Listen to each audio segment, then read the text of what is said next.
தற்போது கிடைத்துள்ள அண்மை செய்தி, முன்னாள் முதலமைச்சர் கருணாநிதி குறித்து அவதூறாக பேசியதாக சீமான் மீது புகார் கொடுக்கப்பட்டுள்ளது. இதை அண்மை செய்தியாக பார்க்கின்றோம்.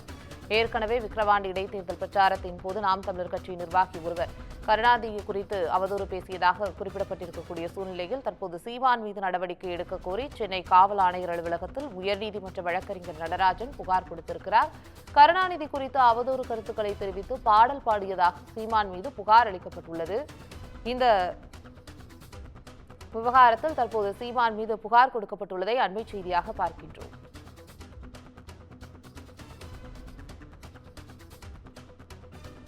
முன்னாள் முதலமைச்சர் கருணாநிதி குறித்து அவதூறாக பேசியதாக நாம் தமிழர் கட்சியின் ஒருங்கிணைப்பாளர் சீமான் மீது புகார் கொடுக்கப்பட்டுள்ளது. சீமான் மீது நடவடிக்கை எடுக்க கோரி சென்னை காவல் ஆணையர் அலுவலகத்தில் உயர்நீதிமன்ற வழக்கறிஞர் நடராஜன் புகார் கொடுத்திருக்கிறார். கருணாநிதி குறித்த அவதூறு கருத்துக்களை தெரிவித்து பாடல் பாடியதாக சீமான் மீது புகார் கொடுக்கப்பட்டுள்ளது. இதை அண்மை செய்தியாக பார்க்கின்றோம். ஏற்கனவே விக்கிரவாண்டி இடைத்தேர்தல் பிரச்சாரத்தின் போது நாம் தமிழர் கட்சியின் நிர்வாகி சாட்டை துரைமுருகன் அவதூறாக பேசியதாக கைது செய்யப்பட்டு விடுவிக்கப்பட்ட நிலையில் இன்று சீமான் மீது நடவடிக்கை எடுக்க கோரி சென்னை காவல் ஆணையர் அலுவலகத்தில் உயர்நீதிமன்ற வழக்கறிஞர் நடராஜன் புகார் கொடுத்திருக்கிறார்.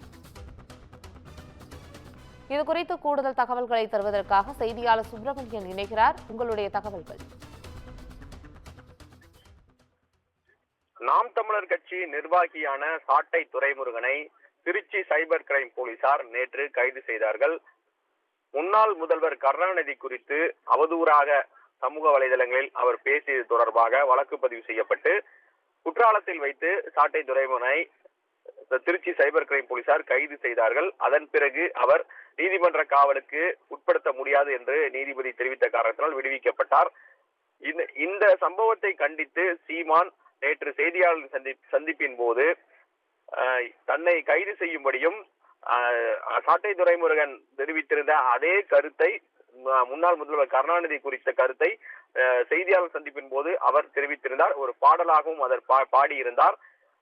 இந்த நிலையில் சீமான் மீது சென்னை காவல் ஆணையர் அலுவலகத்தில் புகார் ஒன்று அளிக்கப்பட்டிருக்கிறது. வழக்கறிஞர் நடராஜன் என்பவர் புகார் அளித்திருக்கிறார். சீமான் மீது நடவடிக்கை எடுக்க வேண்டும் என்றும், முன்னாள் முதல்வர் கருணாநிதி குறித்து அவதூறாக பேசியிருக்கிறார், அவர் மீது சட்டப்படி நடவடிக்கை எடுக்க வேண்டும் என்ற ஒரு புகாரை சென்னை காவல் ஆணையர் அலுவலகத்தில் அளித்திருக்கிறார்.